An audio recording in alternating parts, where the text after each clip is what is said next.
buwaba ang koleksyon ng buwis sa ikalawang semester ng taon.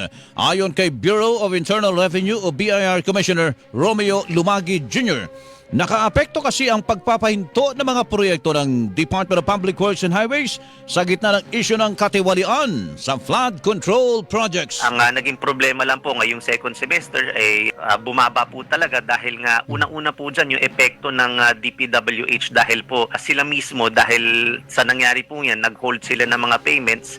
So, payments to the contractors. So, ibig sabihin po niyan, yung kahit yung DPWH mismo, yung nire-remit po niya ng mga withholding taxes sa aming ahensya ay bumaba po ng todo. Kaya talagang nag-suffer po ang ating koleksyon. Samantala, sinabi naman ni Lumagi na makasasama sa ekonomiya sakaling magkaroon ng tax break dahil tsak na lalo pang bababa ang makukolekta nilang buwis. Matatandaang may mga nananawagan ng tax break dahil sa pagkadismaya ng taong bayan sa manumalyang flood control projects. Epekto po niyan, syempre mas mababang koleksyon kapag ang ibig pong sabihin po niyan ay lalaki po yung uutangin natin dahil fixed na po yung naging budget natin for this year tapos bababa yung koleksyon.